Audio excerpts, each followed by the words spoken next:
사람, 세상에서 큰 사람을 제목을 가지고 하나님 말씀을 나눴으면 좋겠습니다. 오늘 얘기가 나무꾼이 산에 나무하러 갔었어요. 칡넝쿨을 이렇게 칡넝쿨 같은 거 아시죠? 칡치가 아세요? 칡넝쿨이 막 있으니까 그걸 이렇게 잡으려고 보니까 뭔가 칡넝쿨 같은 게 있어. 그래서 웬 칡넝쿨인가 가지고 그걸 땡긴 거예요. 근데 그 칡넝쿨이 아니었어. 호랑이 꼬리였어. 그러니까 호랑이 꼬리를 자기도 모르게 칡넝쿨 잡고 땡겨버렸어. 잠자는 호랑이 건드린 거죠. 그러니까 이 호랑이가 눈을 번쩍 뜨면서 이제 쳐다본 거예요. 그러면서 자기를 잡으러 오니까 이 사람이 나무 위로 올라가 버렸어요. 나무 위로 올라가가지고 호랑이한테 이제 안 잡히려고 올라갔습니다. 근데 호랑이가 밑에 나무를 막 흔들어 버리는 거예요. 막 흔들어 보니까 나무꾼 놀라서 나무에서 뚝 떨어져 추락을 했는데 해필이면 떨어진 자수가 호랑이 등에 떨어져 버린 거예요.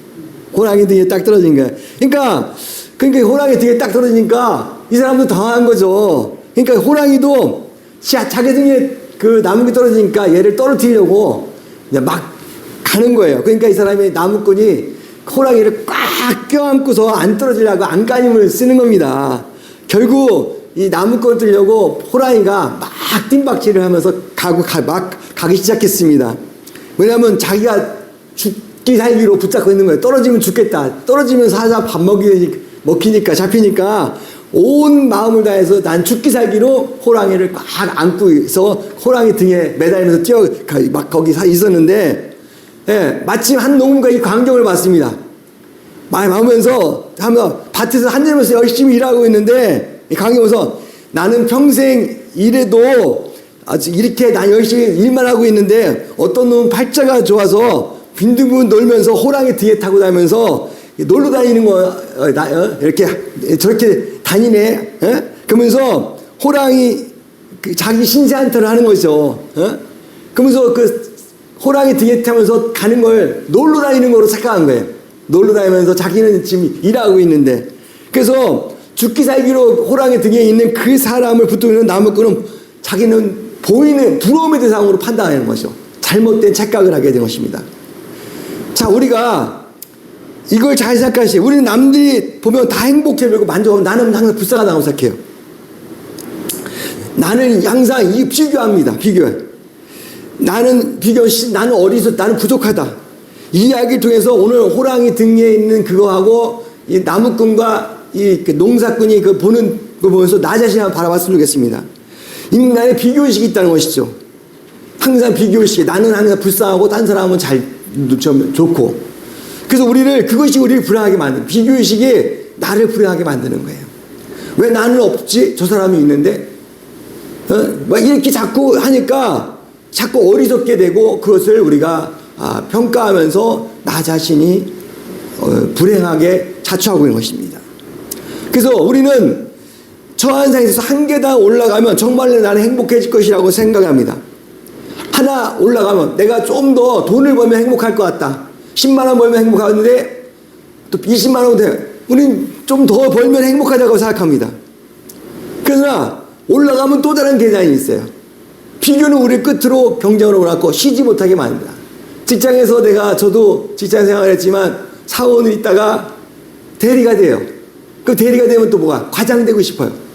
이게 올라갈수록 계속 우리가 또 다른 계단인 것이죠. 비교하면서. 그래서 우리는 경쟁을 우리를 피곤하게 만듭니다. 그렇지만 이 비교의식이 우리 가운데 만연되어 있기 때문에 우리는 정말 우리 자신이 너무 힘들게 우리 인생을 살아간다는 것이죠. 쉬지 못하게 만들어요. 우리를 자꾸. 너무 우리가 힘들게 산 것이죠. 그래서 남보다 좀 더 넓은 집, 넓은 좋은 차, 학벌, 우리 남을 좀 낫기 위해서 애를 씁니다. 그러나 결국 어떤 사람도 이 비교의식 속에서 참된 만족을 얻지 못합니다. 왜냐하면 우리보다 더 가진 사람을, 나보다 더 많은 사람을 항상 만날 수밖에 없어요. 나보다 조건이 좋은 사람을 항상 만날 수밖에 없어요. 그러면 항상 기죽는 것이죠. 그렇습니다. 그래서 어떤 이는 말하기를 비교의식이야말로 이 시대에 사탄이 우리 영혼을 압사시키는 가장 강력한 무기라는 것이죠. 사탄이 우리를 자꾸 이렇게 비교시키면서 우리를 자꾸 멸망으로 모는 것이죠. 비교하면 모두가 불행해지고 서로의 장점을 발견하면 우리는 늘 감사할 수 있습니다. 그러나 선의의 경쟁만 있다면 얼마나 좋겠습니까? 비교하고 경쟁하는 이 고통으로, 다툼으로, 범죄로, 전쟁으로 발전되는 이가 훨씬 많다는 것을 우리는 경험을 통해서 알고 있습니다. 오늘 본문 말씀 20절에 보니까 제사에서 누가 크냐, 누가 크냐 다툼이 있었습니다.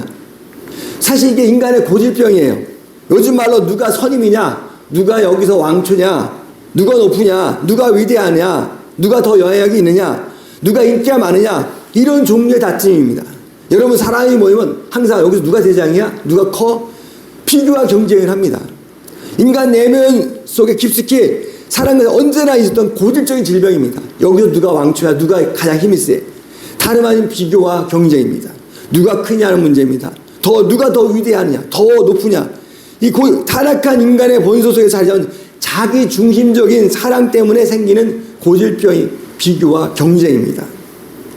자, 우리 성경에 가인과 아벨 아시죠? 창세기 4장에 있는데, 여기는 가단과 하하가 큰아들, 아하가 낳은 큰아들 가인과 둘째 아들 누구죠? 아벨이 각각 농사를 짓고 양을 치고 하나님께 제물을 드렸어요. 하나님께서는 가인과 그 제물을 받지 않으셨고 아벨과 그의 제물을 받으셨습니다. 이 일로 해서 가인은 화가 났어요. 그러면서 안색이면 합니다.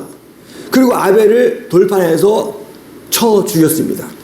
가인은 하나님께서 자신의 제물을 받지 않은 것을 하나님 안에서 해결하지 않으려고 하나님한테 내가 이렇게 기도하고 하나님 앞에 내가 왜 내 예물을 안 받으십니까? 거기서 하나님과 교통하지 않고 아벨과 비교한 거예요. 자기 동생하고 비교한 겁니다. 그 동생을 경쟁 상대로 하고 결국 아벨을 미움과 시기로 분내면서 결국 인류 최초의 형이 인류 최초의 동생을 쳐 죽이는 시대의 최초의 살인사건이 나오는 것이죠. 자기 동생을 비교의 대상, 시기하고 분노함. 그러니까 동생을 비교 대상이 가니까 이게 사망으로 간 것입니다. 결국 하나님과 관계가 온전하지 못하고 인간의 어떤 멸망으로 오는 것이죠. 그렇습니다. 자, 우리의 모습은 어떨까요? 나의 모습은 어떻습니까? 우리는 살아가면서 끊임없이 다른 사람 비교합니다. 또 사람과 비교합니다. 비교하며 내린 결론 때문에 열등감에 시달립니다. 나는 왜 없지? 나는 그래서 열등감에 시달리고, 반대로 저 사람은 내가 좀 뭐가 더 있어. 그럼 교만해집니다. 비교하여 자신이 처진다 싶으면 경쟁을 통하여 뭔가 이기려고 노력합니다. 나는 지금은 못 살아. 이런 말 했습니다. 그런 말은 운동하다 보면 난 지금은 이런 굉장히 승부욕이 강한 사람들이 있습니다. 그래서 저 사람은 뭐 사람들이 피해요. 너무 독종이다. 막 안 질려. 그러니까 사람들이 주위에 사람이 별로 없어요. 너무 부모가 또 부모들도 마찬가지예요. 자식들한테 어떤 편견을 해서 좀 이렇게 너 누구 잘 나가는 자식이 있고 못 나가는 자식이 있으면은 이렇게 또 그 가운데 자식들 가운데 상처를 받습니다. 부모가 이제 편애를 하다 보니까.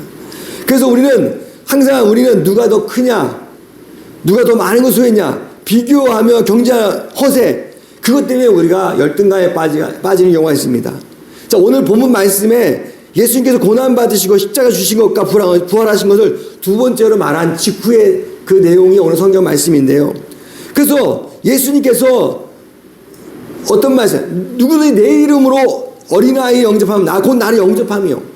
또 누구든지 나를 영접하면 나를 보내신 이를 영접함이라. 너희 모든 사람 중에 가장 작은 자가 큰 자라고 말씀하셨습니다. 그래서 우리가 이렇게 말씀하실 때 이 사람들이 어떻게 하냐. 예수님의 제자들이 예수님이 이렇게 좋은 말씀 하시는데도 서로 자기가 선임이라고 우깁니다. 내가 더 예수님 앞에 더 위치를 세우려고 막 합니다. 그래서 여기 어떤 얘기하냐. 마태복음에 보면 마가복음에 있는데 나의 두 아들을 세베대 아들 어머니가 예수님께 가서 청탁을 해요. 나의 두 아들을 주의 나라에 하나는 오른쪽에 하나는 좌쪽에 앉혀주세요. 그러니까 이게 자기 아들이 예수님의 우편 좌편 이렇게 청탁을 하는 것이죠. 그래서 이런 것을 보면서 예수님을 오신 목적을 깨닫지 못하고 자기 아들이 예수님 옆에 오른쪽 왼쪽에 뭔가 이렇게 보이는 곳에 있기를 원하는 어떤 그런 모습이, 그러니까 예수님이 오신 목적을 제대로 모르고 예수님이 있어도 예수님을 믿어도 제대로 못 믿는 것이죠. 우리도 그런 경우가 많이 있습니다. 예수님 십자가를 말씀하시는데 자기들은 자리 싸움을 해요. 내가 좀 더 폼나는 자리. 이게 우리의 모습입니다. 우리도 마찬가지. 예수 믿는다고 하지만 우리도 예수를 믿는다고 하지만 예수를 올바로 믿려고 하지 않고 나의 어떤 기복적으로 하는 좀 더 돈을 많이 벌게 해주세요. 내가 뭐 건강하게 해주세요. 또 내가 뭐 어떤 요번에 뭐 승진하게 해주세요. 명예를 갖게 해주세요. 요번에 뭐 내가 예수를 빙자해서 나의 이익을 챙기려고 하 나의 뭐 그런 모습이 우리의 모습이 될 수 있다는 것이죠. 이 제자들이 예수 믿는다고 하면서 예수님을 빼고 해가지고 좋은 위치에 있으려고 하는 그런 모습들인 것이죠. 혹시 우리는 어떤 모습일까요? 자, 우리가 중요한 것은 정말 우리가 나는 어떤 모습, 하나님이 보실 때는 다 도토리 키재기예요. 다 거기서 우리가 비행기에서 보면은 땅을 보면 10층짜리 건물이나 20층짜리 건물이나 똑같아요. 하늘에서 나오면 하늘에서 보면 10층짜리 건물이나 20층 우리 똑같다는 것이죠.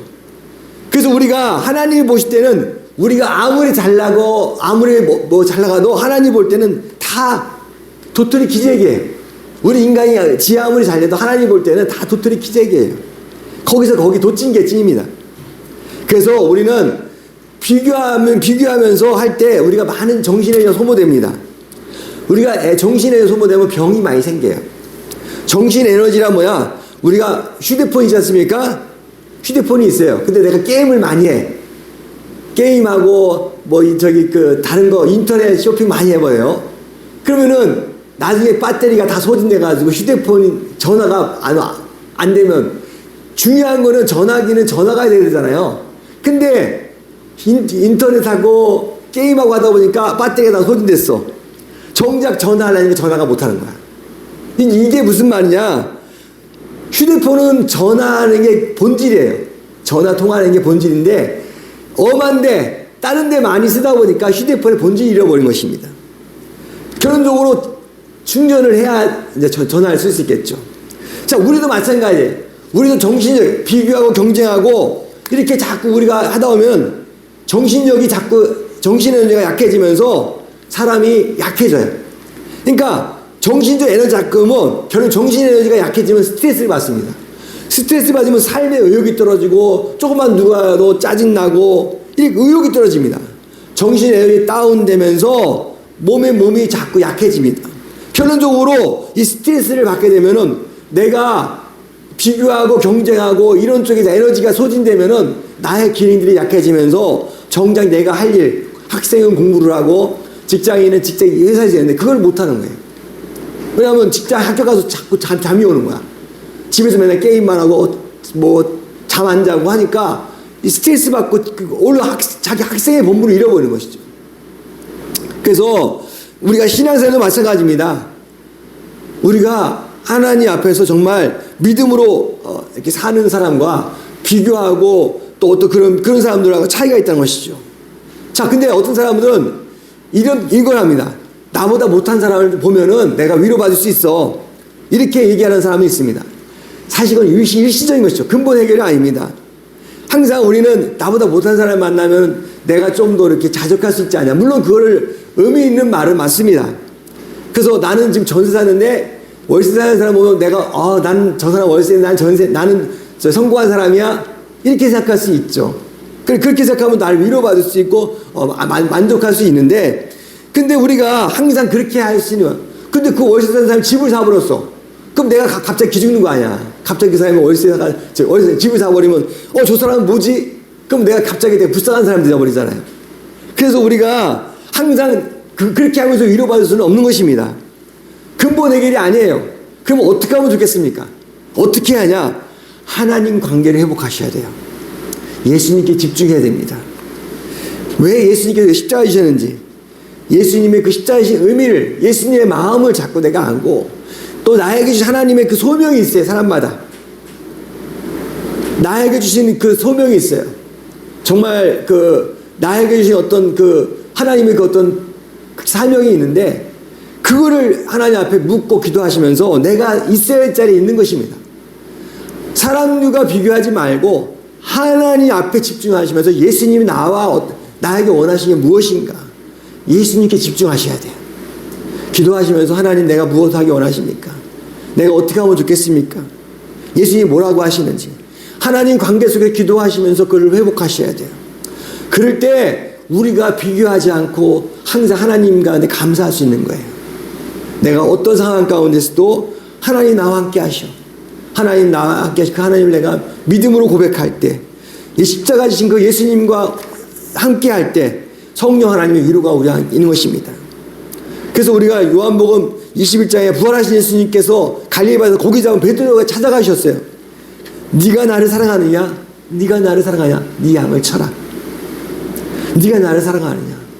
네가 예수님을 정말 사랑하느냐? 그래서 그 자신을 예수님께서 베드로를 찾아가셨습니다. 근데 여기서 웃긴 게 뭐냐? 베드로가 그래서 너는 네가 나 열심히 해라 그랬더니 베드로가 어떤 얘기를 하냐? 베드로가 네가 앞으로 네가 하나님 앞에 영광 되면서 쓰임 받을 것이다.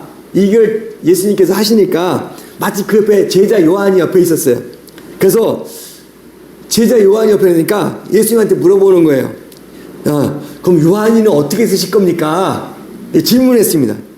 그래서 요한은 어떤 사명을 주고 쟤는 하나님께서 예수님께서 쓰시겠습니까? 그때 예수님께서 뭐라고 말씀하시냐? 내가 다시 올 때까지 그래서 살려두자. 너와 무슨 상관이냐? 너는 네 할 일 하지 왜 자꾸 애매한 요한이가 뭐가 어떻고 넌 신경 쓰지 마라. 걔는 걔대로 내가 쓸 건데 자꾸 요한이는 어떻게 예수님께서 그 사람 그거 신경 쓰지 말고 네 할 일을 해라.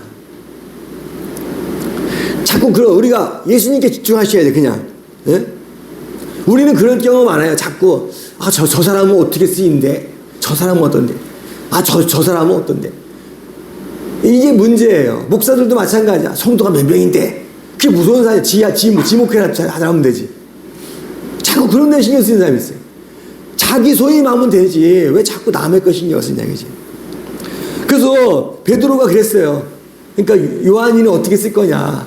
베드로한테 네 할 일을 해라. 네 할 일을 똑바로 해라. 예수님께 집중하셔야 돼요. 그래서 너는 나를 따르라. 남이야 나를 따르라. 그래서 오직 우리의 내 신앙 가지고 오직 주님 앞에 오직 주님만 바라보고 남들은 기도하는데 내가 왜 기도해야 돼요? 남들은 교회 안 나가는 사람 많은데 내가 왜 교회 가야 돼요? 요즘 의외로 교회 가난한 성도들이 많아요. 가난 교회 안 나가는 자기는 믿음이 있다고 말하면서 교회 안 나가는. 저는 그런 사람들 참 안타까운 부분이 있습니다. 예? 믿음이 있다면서 교회도 안 하고 집에서 있어요. 사실 그거는 안타까운 거예요. 제가 볼 때는 교회의 본질을 모르는 거예요. 교회의 본질은 공동체입니다. 믿음 생활 공동체. 불가피하게 내가 어떤 혼자 뭐 섬에 있다든지 아주 그런 거 아니고서는 그것은 우리가 하나님 앞에 굉장히 안타까운 것입니다. 그래서 항상 우리는 남들은 안 하는데 내가 왜 딴 사람 저 사람도 교회 안 가고 집에서 있는데 왜 나만 그렇게 해야 돼요? 저 사람은 용서하지 않고 그냥 잘 사는데 나는 내가 왜 용서해야 돼요? 이렇게 하지 마신다. 신앙은 중요해요. 항상 하나님과 나와의 관계예요. 하나님 앞에 내가 믿음으로 고백하고 그 예수님 십자가이신 그 예수님을 나의 구주로 고백하고 내가 하나님 앞에 나올 때 그럼 어떻게 우리 예배를 안 드릴 수 있어요? 같이 교회 와서. 예수 십자가에서 나를 구원해 주셨는데 아직도 내 안에 예수님이 주인이야. 내가 주인, 내가 주인. 십자가에 죽으신 예수님, 그 십자가에 예수님이 내 안에 없는 거예요. 지 마음대로지 뭐. 내가 주인인데. 내가 하고 싶은 거 안 하시면. 그래서 우리는 어떤 사람이냐. 정말 진짜 큰 사람. 예수님이 말씀한 큰 자는 섬기는 자다. 우리는 정말 우리가 어떤 사람이 큰 자냐. 섬기는 자입니다. 대접받는 사람과 대접하는 사람이 있어요. 어느 사람이 더 큰 사람이냐. 큰 자는 섬기는 자다. 그래서 우리가 항상 하나님 예수님 앞에서 우리가 누구도 비교하는 예수님은 우리가 함께 하실 때 예수님 이 땅에 오셔가지고 많은 사람을 섬기셨어요. 많은 사람을 병도 고치고 또 못 먹는 사람들 오병이의 기적을 통해서 또 먹이기도 하고 그리고 어린아이 그 아이들도 그러고 그래서 섬기는 일을 많이 하셨습니다. 자, 우리는 예수님이 말씀하시고 진짜 큰 사람은 섬기는 것이라는 것을 예수님께서 이 땅에서 직접 하시다가 였습니다. 그래서 우리는 예수님의 삶은 섬기로 졌어요. 그리고 마지막에 뭘 주셨어요? 십자가를 주셨어요. 왜 십자가를 주셨어요? 우리 죄를 용서하시겠어. 그래서 예수님 죄가 있을까요? 없을까요? 죄가 없어요. 깨끗하시. 근데 본인이 우리를 위해서 죄를 해결해서 십자가 지신 것입니다. 사실 억울하게 따지면 제일 억울한 게 예수님이에요. 자기는 아무 죄도 없는데 우리 때문에 대가를 지불했지 않습니까? 그래서 우리는 예수님의 그 삶을 우리가 아셔야 돼요. 예수님이 근데 이 땅에서 죽으시고 어때서 부활하셨잖아요. 근데 공자 석가모니 있는 무덤이 있어요. 근데 예수님은 무덤이 없어요. 부활하셨기 때문에. 그리고 예수님이 부활하셨기 때문에 우리도 부활할 수 있는 거예요. 그래서 우리는 항상 어떤 삶을 살아야 하냐? 우리가 경쟁 속에서 살고 있는데 예수님의 그 십자가 사랑이 우리한테 회복이 됩니다. 그래서 십자가는 겸손입니다. 십자가는 희생입니다. 십자가는 사랑입니다. 이걸 기억하셔야 돼요. 그래서 우리가 두 가지 힘이 있습니다. 사람 움직이게 하는 게 두 가지인데 하나는 힘이고 하나는 사랑입니다. 여기서 힘은 뭡니까? 돈도 힘이 될 수 있고요. 그 다음에 권력도 힘이 되고 폭력도 힘이 됐어요. 내가 어떤 사람이 너 돈 100만 원 줄게 너 이거 할래? 그럼 돈 때문에 일해요. 그게 돈의 폭력이에요. 돈의 힘이에요. 예? 그렇지 않습니까? 돈도 사람을 움직입니다. 또 권력도 움직여. 높은 사람이 너가 해. 그러면 움직입니다. 그렇지만 우리가 주목이 무서워서 돈이 무서워서 내가 두려워서 움직일 수 있지만 그 마음을 움직일 수 있는 건 사랑이 있을 때 진정한 마음이 있을 때 사랑이 움직입니다. 사랑은 우리 그 내면적인 것입니다. 내면적인 것이기 때문에 그래서 우리는 정말 우리가 그 진짜 사랑을 받을 때 그 사람이 변화가 됩니다. 누가 외부의 어떤 충격으로 돈 때문에 일하는 사람은 돈 떨어지면 안 가요. 돈 안 주면 안 갑니다. 돈 안 주면 안 가요. 그냥 우리 돈 때문에 가는 사람, 돈에 매이기 때문에 근데 이 사랑은 안 갔습니다. 사랑은요 내가 손해보고 이게 아니에요. 그냥 마음으로 하는 거기 때문에 계산기 두드리지 않아요. 내가 이익을 따지지 않습니다. 그래서 사람들은 본질을 잘 찾으셔야 됩니다. 정말 우리가 진정한 사랑을 회복하는 것이 중요한 것이죠. 그래서 우리가 하나님께서 우리를 그냥 와가지고 전쟁 같은 거 예수님께서 말 한마디면 막 할 수 있어요. 무에서 유를 창조하시면. 근데 그렇게 권력적으로 하지 않으십니다. 십자가에서 예수님을 통해서 우리 구원하시는 그 사랑으로 우리에게 오셨어요. 그래서 우리는 진정한 그 예수님의 사랑을 우리가 회복할 때 우리가 정말 참 은혜 가운데 우리가 행복한 인생을 살 수 있는 것입니다. 근데 우리가 나는 누구하고 비교하고 있습니까? 정말 우리는 예수님의 제자들도 서로 비교했어요. 혹시 나도 그러지 않습니까? 그래서 우리는 비교하고 시기하고 이런 데 에너지 소비하면 정작 내가 할 일을 못합니다. 본질을 놓칠 수 있어요. 내가 할 일을 못합니다. 자꾸 그런 엄한데 자꾸 휴대폰을 해서 게임하고 인터넷 그러면 정작 전화가 배터리가 그러면 전화가 못해요. 우리가 하나님 앞에 해야 될 일이 뭔지 찾고 거기에 집중해도 시간이 부족한 판인데 자꾸 다른 데 자꾸 사이드를 가면은 내가 내가 주신 그 소명을 못하는 거지 않습니까? 저도 마찬가지거든요. 저도 지금 늦게 신앙을 해서 지금 40대에서 지금 하지만 지금 10년째 여기서 하고 있지만 저도 제가 언제까지 하나님 이 땅에서 살게 할지는 모르겠지만 제가 이 땅에 쓰임받는 시간이 영원하지 않다는 것이죠. 하나님 앞에 쓰일 수 있는 말이죠. 그래서 저는 하나님이 원하시는 일이 무엇인가 그걸 찾으면서 비교하지 않고 나에게 주신 소명을 하는 거예요. 남들이 볼 때 10년 여기서 했다 그러면 성도 엄청 많은 줄 알아요. 아니에요. 근데 그거는 자꾸 비교하니까 그런 거예요. 내가 하나님 앞에 믿음으로 고백하고 하나님께 나아갈 때 그 본질을 회복할 때 우리가 환경에 눌리지 않습니다. 내가 누구냐 하나님 앞에 내가 믿음으로 사는 거 비교하지 않고 하나님 앞에 올바로 그래서 비교를 보시고 경쟁하지 마세요. 자꾸 보이는 것에 매우지 마세요. 그래서 비교하면 우리가 감사가 사라집니다. 기쁨이 관계가 그래서 주님이 그 섬기는 삶을 어떻게 하면 우리가 같이 함께 할 수 있을까? 그래서 우리가 이 땅에서 정말 큰 사람이 누구냐? 정말 나는 하나님 앞에 선택받은 백성으로서 정말 하나님 앞에 믿음의 고백을 통해서 예수님이 하나님의 자녀로서 다른 사람과 같이 함께하고 섬기는 삶. 이 사람이 큰 자라는 것이죠.